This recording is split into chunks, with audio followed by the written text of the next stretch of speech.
Hola, somos el equipo 6 y les vamos a hablar sobre algunas enfermedades infecciosas. Bien, la enfermedad infecciosa es la expresión clínica del proceso infeccioso que se manifiesta con signos y síntomas del daño causado por el agente infeccioso y la inflamación resultante. Se pueden clasificar de acuerdo a la función del microorganismo y las manifestaciones clínicas que produce. Primero hablaremos sobre enfermedades infecciosas bacterianas. Pues bien, comenzando por la tuberculosis. La tuberculosis es una enfermedad prevenible causada por Mycobacterium tuberculosis, que es un bacilo gram positivo de lento crecimiento y ácido alcohol resistente, que casi siempre afecta a los pulmones. Sin embargo, se puede presentar en cualquier parte del cuerpo.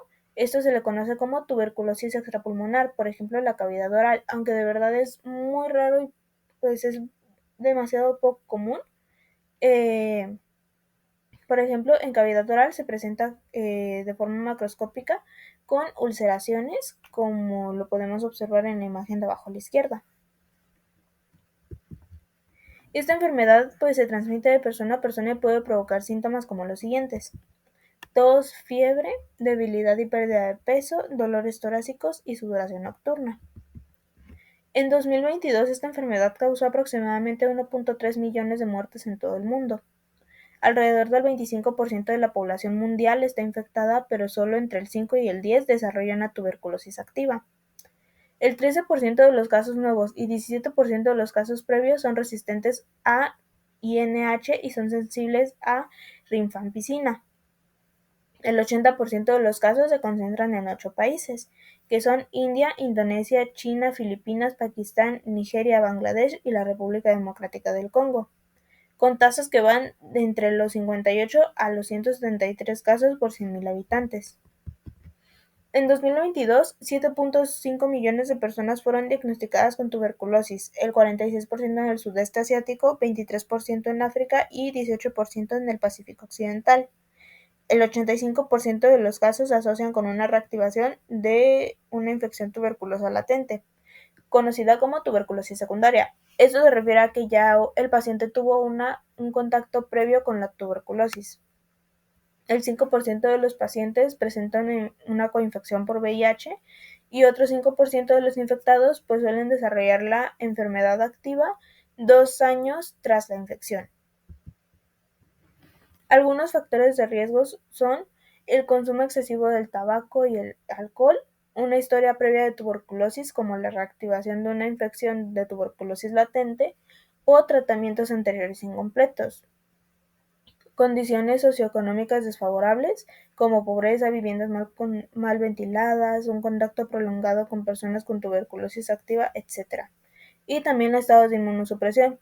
Los más comunes suelen darse por la edad, como niños o ancianos, coinfección por VIH, tratamientos de quimioterapia, uso prolongado de fármacos inmunosupresores, pacientes con diabetes mellitus y pacientes con un cuadro de desnutrición importante.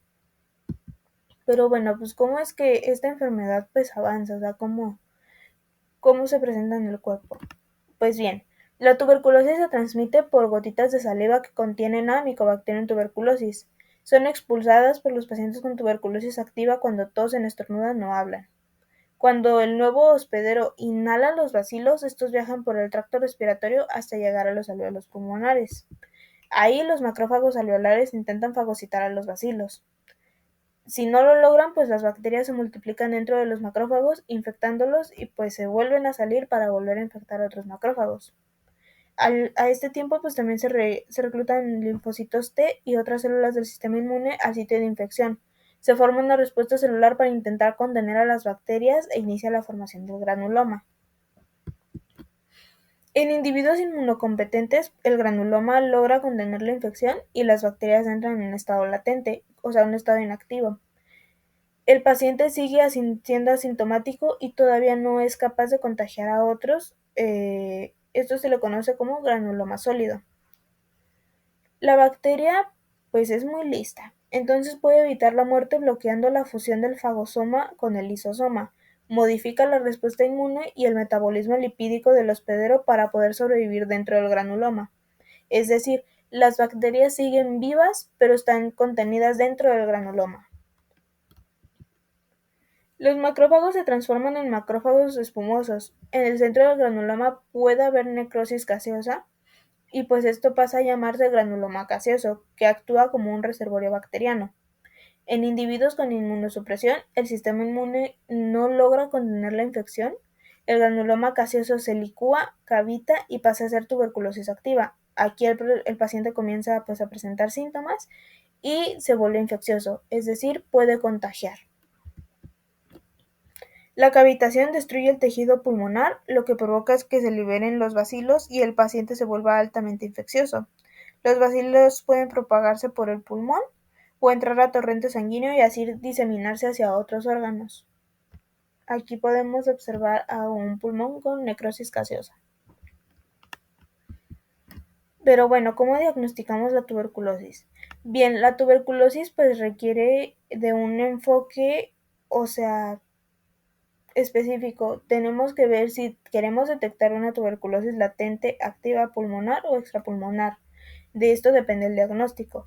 También pues se requiere una combinación de la historia clínica del paciente, estudios de imagen, pruebas inmunológicas, pruebas de microbiología o cultivo y métodos moleculares. Bien, para diagnosticar una tuberculosis latente se utilizan pruebas cutáneas tradicionales. Aunque no distinguen de la tuberculosis activa o latente, pues detectan las dos, entonces nos sirve para detectar también latente. Pruebas como las siguientes, como la Mantox y pruebas cutáneas de tuberculina, pues son pruebas que detectan la exposición previa a Mycobacterium tuberculosis y pueden dar falsos positivos y negativos. Las pruebas IGRA son un poquito más específicas, son más sensibles a pacientes coinfectados con VIH y pues se utilizan más en Estados Unidos para detectar tuberculosis. Pero de igual manera pueden dar falsos negativos en pacientes con inmunosupresión grave o errores en el laboratorio. La tuberculosis activa tiene varios métodos para detectarse. El más importante y el más utilizado pues es el cultivo mediante muestras de esputo, líquido y tejido. Es un método pues más sensible que permite el aislamiento, la tipificación y las pruebas de sensibilidad a fármacos, aunque pues es tardado debido al lento crecimiento del bacilo. La microscopía también es muy utilizada, es de alto valor epidemiológico, aunque pues la carga bacilar tiene que ser alta para poder dar positivo. De igual manera, una tinción negativa no descarta todavía una infección tuberculosa. Aquí podemos observar un corte de una ulceración lingual, es una biopsia.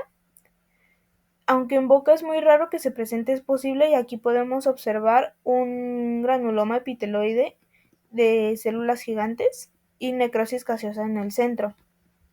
Este paciente pues se le sospechaba de otro tipo de lesión, por eso se hizo la biopsia. Al detectar esto se le hicieron placas, pues un estudio más profundo como de imagen y ahí le diagnosticaron tuberculosis.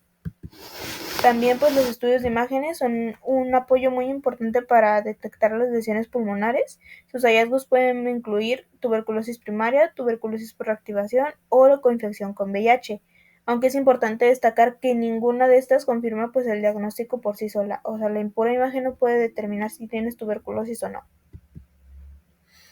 Y por último tenemos a los métodos moleculares, que son un poquito más rápidos y detectan la tuberculosis y al mismo tiempo farmacoresistencia. Como pues las siguientes, que son la detección molecular, permiten detección simultánea de tuberculosis y farmacoresistencia. Un ejemplo de, o sea, dos ejemplos de ellos pues son las pruebas tipo NAT y la detección de biomarcadores del flujo lateral. Algunas pruebas pues que sirven también para detectar resistencia a medicamentos son los ensayos EXPERT, MTB, RIF y EXPERT Ultra. Son pruebas tipo NAT que detectan la resistencia a rifampicina en un plazo de 2 horas. Son un marcador indirecto de la resistencia a múltiples fármacos. Algunas pruebas que pues no demuestran, o sea, detectan tuberculosis pero no resistencia a medicamentos, son la prueba de tuberculosis LAMP, que es rápida, sencilla, permite la detección de tuberculosis en equipos sofisticados y es una alternativa a la baciloscopía. La prueba LAMP detecta un antígeno liporavinomab nano. Es útil en pacientes con VIH. Y por último tenemos a las pruebas de seguimiento después de la confirmación de que hay tuberculosis. Se suelen utilizar las pruebas tipo NATS, que son de baja complejidad, son ensayos de seguimiento cuando se detecta tuberculosis multiresistente, y los ensayos de sonda lineal, que detectan a la tuberculosis rápido y a la resistencia de varios fármacos antituberculosos de primera y segunda línea. Como tratamiento, pues varía. Depende de si es tuberculosis latente o tuberculosis activa. Para la tuberculosis latente, los CDC recomiendan la administración semanal de INH más y rifapenitina durante 3 meses. Y para la tuberculosis activa, pues existe un régimen más universal, dura 6 meses, puede ser suficiente para algunos y no para otros. Por ejemplo, pues la resistencia a fármacos prolonga el tratamiento, o si el paciente pues tiene, por ejemplo, coinfección por VIH, pues también puede variar un poquito el tiempo de su tratamiento. Este régimen universal consiste en 2 fases. La primera fase es intensiva, se administran 4 fármacos con el objetivo de reducir rápidamente la población bacteriana activa. Y la fase de continuación dura 4 meses, es un poquito más ligera, se continúa con 2 fármacos con el objetivo de eliminar a los bacilos persistentes y prevenir recaídas. Pues el pronóstico, según la OMS, la tuberculosis primaria y secundaria, el 85% de los pacientes con tratamiento se recuperan. Pacientes con VIH logran recuperarse con el tratamiento adecuado, aproximadamente el 76%. Y para tuberculosis multiresistente, solo el 57% de los pacientes tratados se curan. Hablando de mortalidad, en 2022 se registraron 1.13 millones de muertes con VIH, o sea, de personas que no tenían VIH, y 167,000 muertes de personas que sí tenían VIH. Y en el caso de tuberculosis multiresistente, esto se refiere a multiresistente a fármacos, desde el 15% de los pacientes fallecen. Y personas sin tratamiento, pues el pronóstico es muy variable según la región y los recursos y condiciones de la persona infectada. Aproximadamente el 70% de coinfectados con VIH sin tratamiento fallecen. Yo les voy a estar hablando de la actinomicosis, que es una infección crónica causada por bacterias del género Actinomyces. Esta pues va a estar afectando a diversos tejidos, originando fibrosis, abscesos y fístulas, las cuales pueden dejar secuelas y llegar hasta la muerte.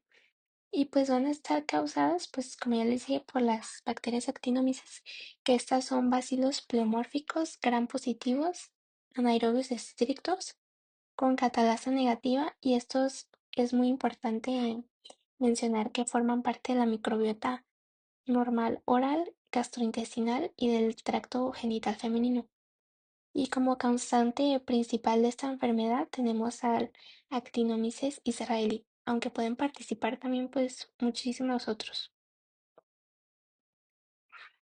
Como factores de riesgo tenemos la diabetes, estados inmunodeprimidos como el VIH, el uso prolongado de DIU, pues en mujeres, cirugías abdominales, trauma local, historia previa de enfermedad digestiva en personas mayores, lesiones previas de piel o mucosas, cuerpos extraños en vías respiratorias, uso de antibióticos y las caries. Como epidemiología encontramos que la incidencia es mayor en hombres de 20 a 60 años, con un pico entre los 40 y 50, y la proporción de incidencia entre hombres y mujeres es de 3 a 1. En el caso de las mujeres, el uso de DIU ha aumentado la incidencia, y tiene una mayor prevalencia en zonas de bajo nivel socioeconómico.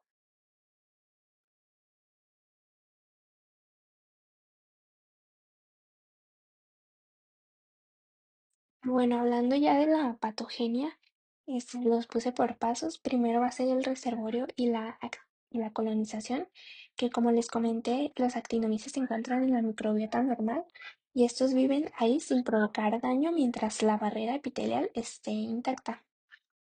Y pues por eso como paso 2, para que pues estos actúen, necesitamos la ruptura de la barrera mucosa, ya sea producido por un traumatismo, procesos dentales crónicos como caries o periodontitis, o alguna perforación intestinal u uterina.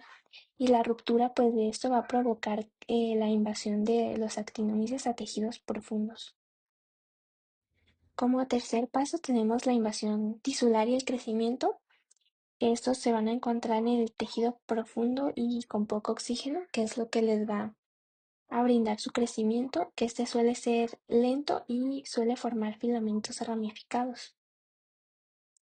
Como cuarto paso tenemos la infección polimicrobiana y el sinergismo, que es como se van a encontrar trabajando las bacterias, pues para poder crear un ambiente favorable, facilitando así la destrucción tisular.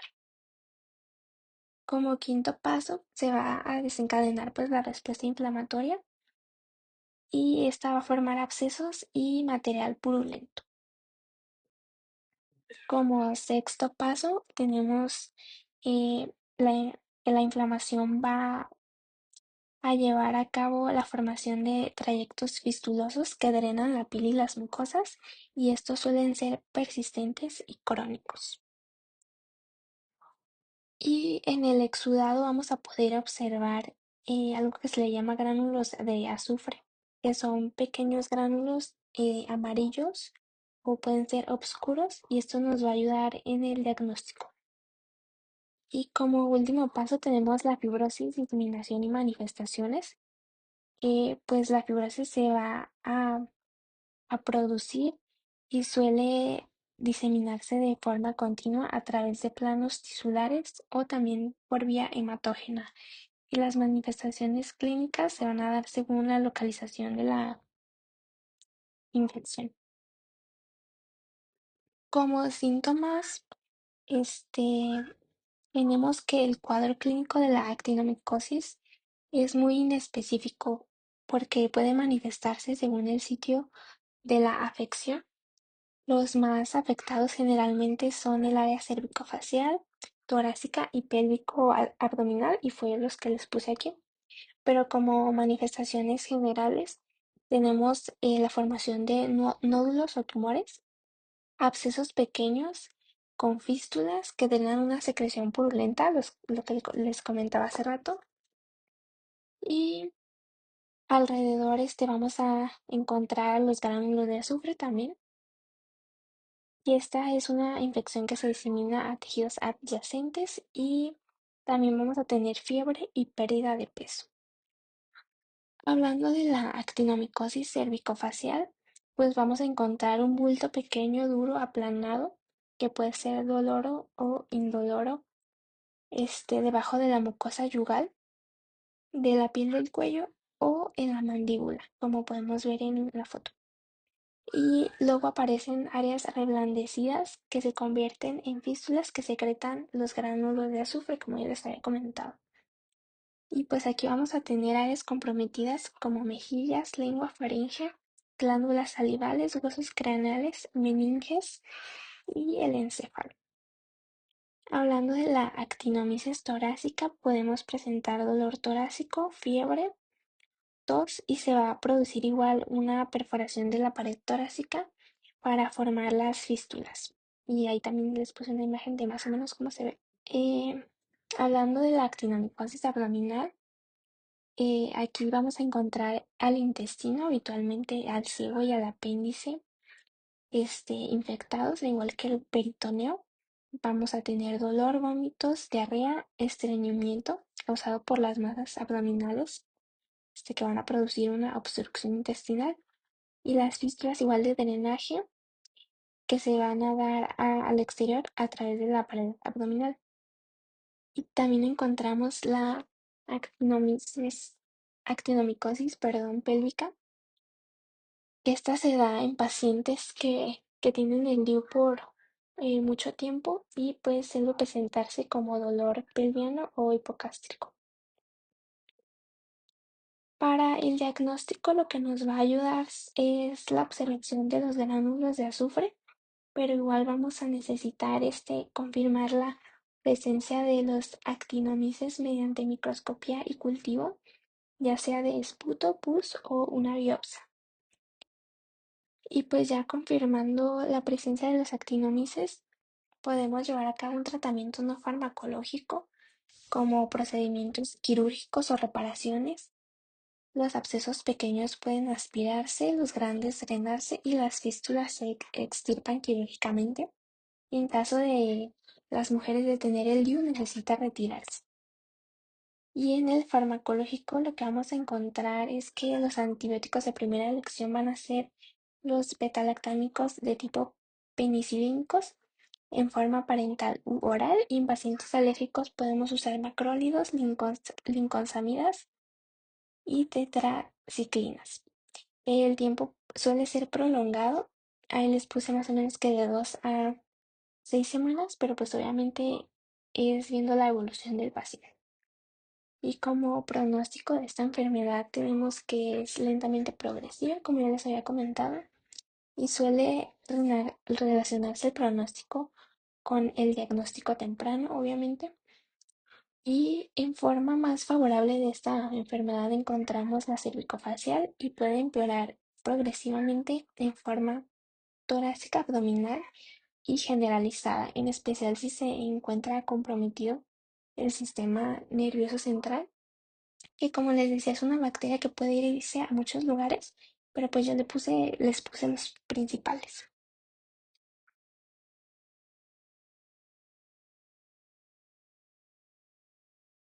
Vamos a empezar a hablar acerca de las enfermedades fúngicas. La primera es la candidiasis.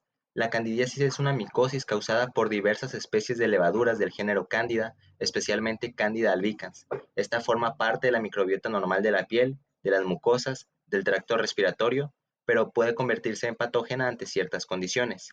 Sus principales características es que es levaduriforme y forma yemas gemantes, es capaz de generar pseudomicelios. Además, forma placas blanquecinas o lesiones eritematosas en mucosas y comprende más de 150 especies. En factores de riesgo tenemos que es más frecuente en grupos como pacientes inmunodeprimidos, neonatos y ancianos, diabéticos, portadores de prótesis dentales y usuarios de catéteres y sondas. Su epidemiología es muy frecuente a nivel mundial, sobre todo las más frecuentes son infecciones superficiales de boca y vagina y producen placas blanquecinas superficiales que se desprenden con facilidad para revelar una mucosa enrojecida e irritada.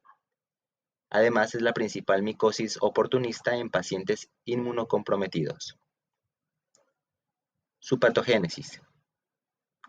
Los hongos del género Candida son integrantes normales de la microbiota corporal humana, pero ante factores predisponentes cambian de forma, de levaduriformes a hifas invasivas.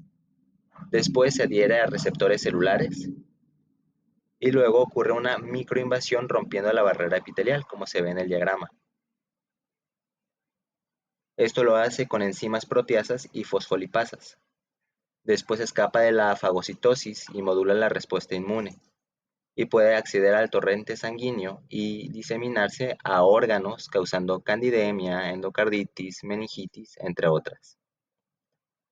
Para su diagnóstico se puede realizar un examen directo en fresco de orina, de líquido cefalorraquídeo, de materia fecal o agregando hidróxido de potasio al 15% en muestras de esputo, lavado, cepillado bronquial y o macerados de fragmentos de tejidos, como se ve en la primera imagen. En la segunda se muestra un frotis con cualquiera de los productos biológicos que ya se hablaron, teñidos con gramo.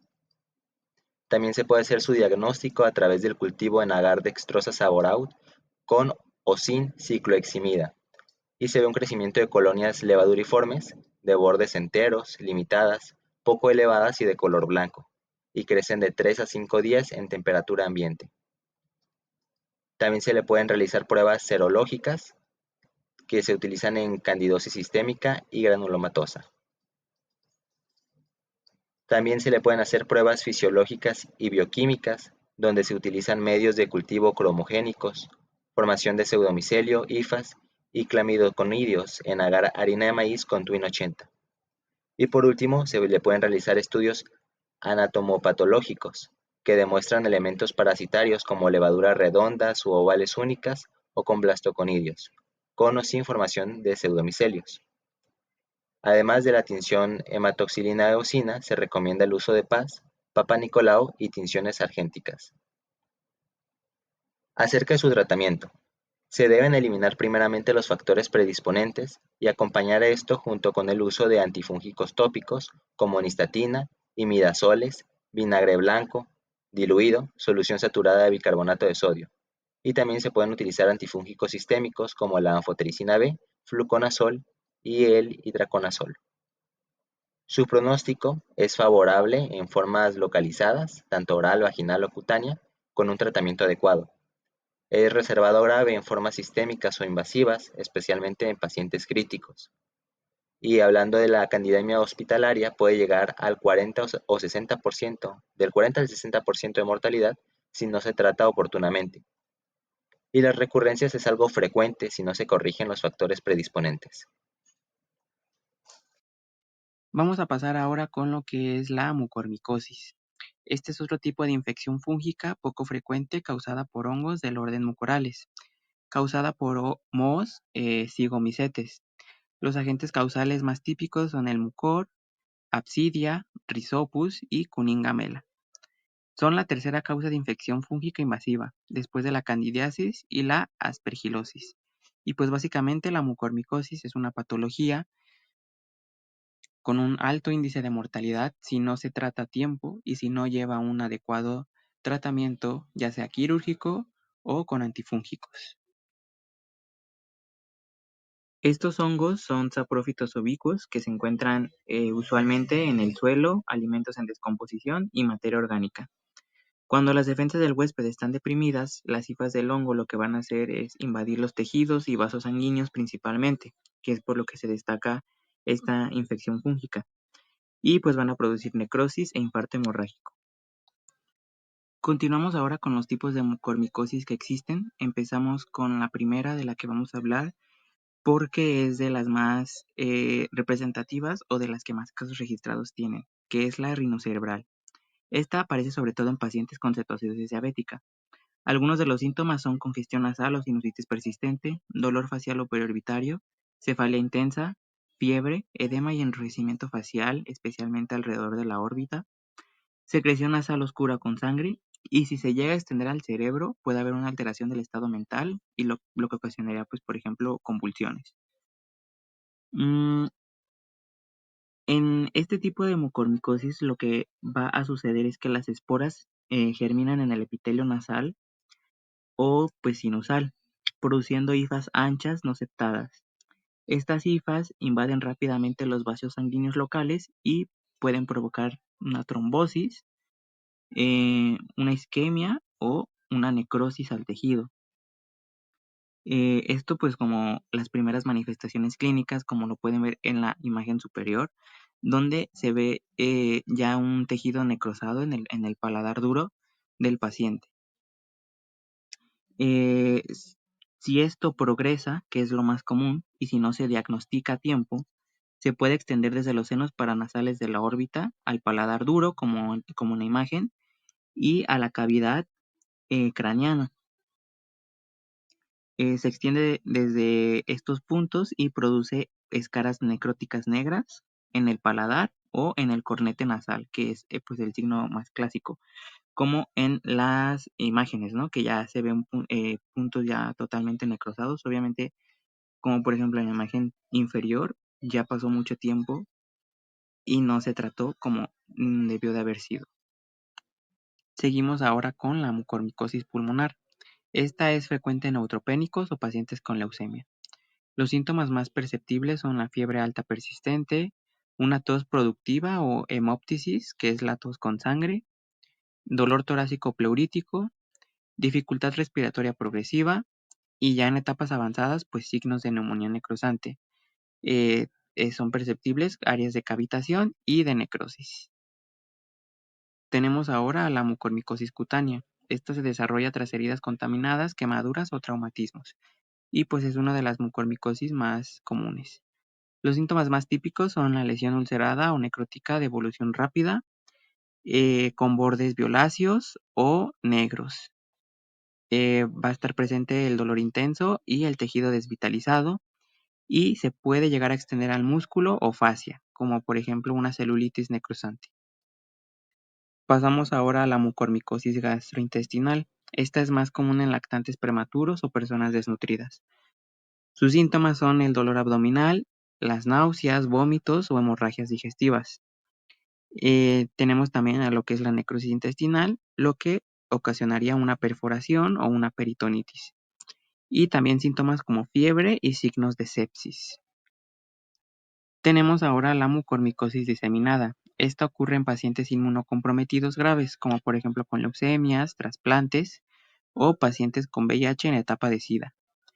Sus síntomas más perceptibles son un cuadro febril grave con deterioro general, una afectación de múltiples órganos, cerebro, corazón, riñones, piel. Esto pues dependiendo a qué parte del organismo se vaya a ir este hongo. Y signos neurológicos, cardíacos o renales, como les decía, según el órgano comprometido. Pasamos ahora a lo que es la epidemiología de la mucormicosis. Aquí tenemos análisis o estudios que nos llevaron a la revisión ya a fondo de la mucormicosis. Como por ejemplo, la primera revisión extensa de la literatura de la que se tiene registro fue realizada por Mary M. Roden en 2005. El análisis comprendió 929 casos publicados entre 1940 y 2003. Seguido de esto, un estudio realizado en el área de la Bahía de San Francisco de 1992 a 1993 encontraron que la incidencia anual de mucormicosis era de 1,7 casos por 1 millón de individuos, o en otras palabras, 500 casos por año. Y por ejemplo, en India, la prevalencia de mucormicosis es de aproximadamente 0,14 casos por cada 1000 habitantes, lo que es aproximadamente 80 veces la prevalencia de mucormicosis en los países desarrollados. Se han reportado nuevos factores de riesgo, como por ejemplo en Asia, como la tuberculosis postpulmonar y la enfermedad renal crónica. Aproximadamente del 40 al 100% de los pacientes con enfermedades hematológicas malignas que desarrollan mucormicosis presentan una neutropenia. La mayoría de las mucormicosis son esporádicas y se adquieren en la comunidad, es lo más usual. Y, por ejemplo, en un estudio realizado en Estados Unidos que incluyó un amplio número de pacientes hasta el año 2003, el factor de riesgo más frecuente era la diabetes mellitus, con un 36% de frecuencia, seguido de las hemopatías malignas, con solo 17%. Pasamos ahora a los factores de riesgo. Aquí tenemos los factores de riesgo más significativos de la mucormicosis, como por ejemplo los pacientes con diabetes mellitus, con neoplasias hematológicas o malignas, que hayan tenido recientemente algún trasplante, con una neutropenia prolongada, los corticosteroides también, una sobrecarga de hierro, porque lo que pasa con este microorganismo es que tiene una afinidad o un cierto gusto por la alta cantidad de hierro, el uso de drogas intravenosas ilícitas, la prematuridad neonatal, porque en caso de que algún recién nacido adquiera mucormicosis, son de los pacientes más vulnerables que puede haber. De hecho, según estudios, son los pacientes más vulnerables, incluso por arriba de cualquier persona que presente estas características antes mencionadas o no sea algún adulto mayor.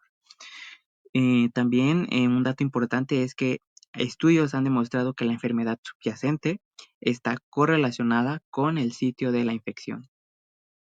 Vamos a pasar ahora a lo que es la patogénesis. Vamos a explicar cada uno de los pasos que tiene este hongo para que se desarrolle. Número 1, el lugar primario de infección, que son los senos nasales, pulmones o tubo digestivo. Esto depende de si las esporas se han inhalado o ingerido. Luego, los macrófagos reconocen el género mucor por medio de los TLR2, generando una cascada proinflamatoria de IL-6 y el factor de necrosis tumoral TNF. Los neutrófilos pueden destruir a las hifas después de la germinación. Y pues aquí en la parte inferior tenemos una imagen. Tenemos a las esporas que son inhaladas. Luego tenemos que llegan al epitelio.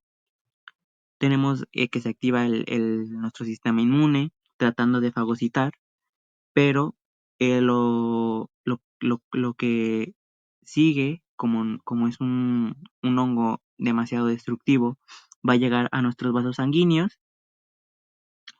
y va a producir efectos, bueno, se va a empezar a desarrollar en los vasos sanguíneos y va a producir efectos parecidos a los de una trombosis porque va a empezar a obstruir al vaso y también, además de generar este efecto de trombosis, pues va a generar lo que es ya la necrosis del tejido.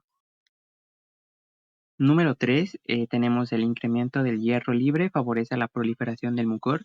Era lo que les decía, este microorganismo, los agentes causales pues tienen un gusto por la alta cantidad de hierro libre. Y por ejemplo, pues la diabetes incrementa la probabilidad de infección al aumentar la disponibilidad de hierro libre por lo que es la cetoacidosis. Número 4, en los diabéticos el hongo puede diseminarse desde los senos nasales a la órbita o al encéfalo, que era como las imágenes que les mostraba en lo de la mucormicosis rinocerebral. Llega a los senos y de ahí puede proliferar, puede diseminarse pues más bien hasta la órbita o el encéfalo, que es esta imagen donde ya se ve al paciente con toda la zona de los ojos necrosada. Y número 5, con frecuencia estos hongos invaden las paredes arteriales y causan la necrosis, lo que les comentaba también hace un rato. Tenemos, por ejemplo, en esta imagen una representación de lo que es la mucormicosis pulmonar. Tenemos como paso número 1 la esporulación, seguido obviamente de la inhalación, lo que va a provocar que estos microorganismos lleguen a las áreas más propensas, pues en este caso son los pulmones. Luego estos microorganismos van a llegar a las células ciliadas del lugar al que van a llegar, penetrando obviamente por la membrana basal.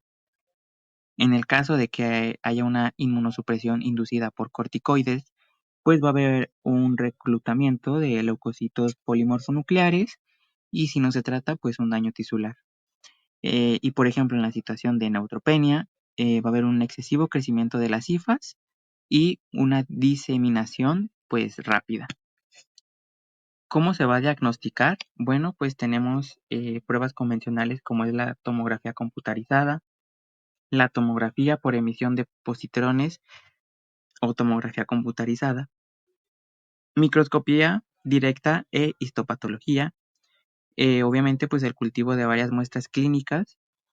Luego tenemos también la espectrometría de masas de desorción, ionización láser asistida por matriz de tiempo de vuelo o mejor conocida como MALDI-TOF, y pruebas serológicas como ensayos inmunoabsorbentes ligados a enzimas ELISA o inmunotransferencias y pruebas de inmunodifusión. Las pruebas más confiables sería la reacción en cadena de la polimerasa o PCR, una secuenciación de ADN de regiones genéticas específicas, el polimorfismo de longitud de fragmento de restricción RFLP o un análisis de la curva de fusión de productos de la PCR.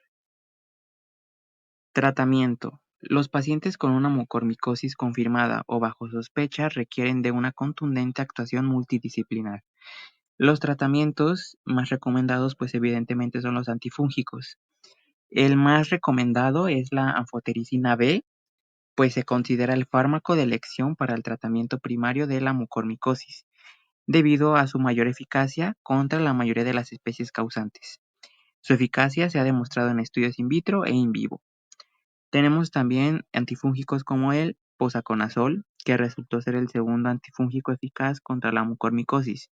Sin embargo, no influyó en la actividad de ciertos agentes causales como la cuningamela y el mucor. Otros antifúngicos importantes o recomendados por su eficacia son, por ejemplo, el grupo de azoles como el itraconazol y la terbinafina. Sin embargo, pasa la misma situación que con el posaconazol, que algunos agentes causales no, no son sensibles ante este antifúngico. Entonces hay una resistencia por parte de algunos agentes causales. Tenemos también al isavuconazol. Es aprobado como tratamiento de primera línea para la mucormicosis con base en un ensayo abierto. Lo que es el isavuconazol y la anfotericina son de los más recomendados usualmente.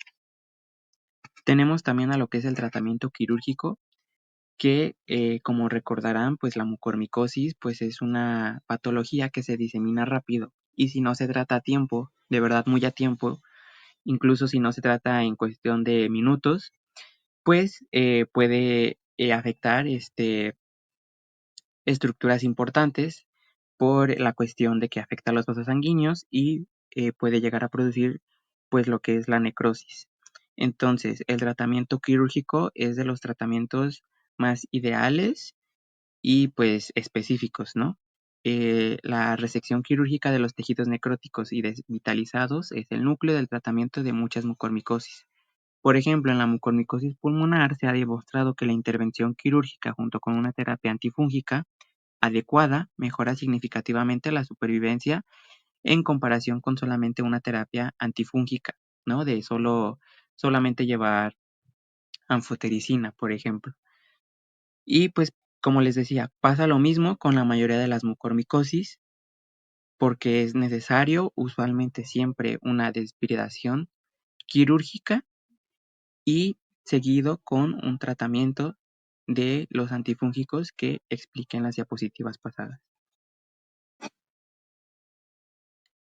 Ya para finalizar, pasamos a lo que es el pronóstico de la mucormicosis. La mucormicosis es una de las patologías más agresivas, con un pronóstico muy desfavorable si no se diagnostica y se trata a tiempo. ¿Cuáles son los factores que benefician el diagnóstico? Bueno, pues un diagnóstico temprano, el desbridamiento quirúrgico completo del tejido necrótico que sí o sí es recomendado para evitar que se siga diseminando, seguido obviamente del tratamiento antifúngico después del desbridamiento quirúrgico con anfotericina B o isavuconazol, que son de los más recomendados, como también ya se los comenté hace un momento. También otro factor que beneficia el diagnóstico es la corrección del estado metabólico en las personas que son propensas y la recuperación de la función inmunitaria. Ahora, ¿cuándo se va a empeorar el pronóstico? ¿Cuáles son aquellas complicaciones que solo lo van a empeorar? Bueno, pues cuando llega al cerebro, cuando hay una invasión cerebral, como por ejemplo una trombosis en el seno cavernoso. Recordarán que la mucormicosis afecta principalmente a los vasos sanguíneos. Sin embargo, cuando llega a las arterias mayores como las arterias carótidas, el pronóstico no va a ser ya muy favorable. También hay una complicación como la diseminación hematógena o cuando la causa subyacente persiste. Y pues esto sería todo por nuestra parte. Espero que haya quedado claro y muchas gracias por su atención.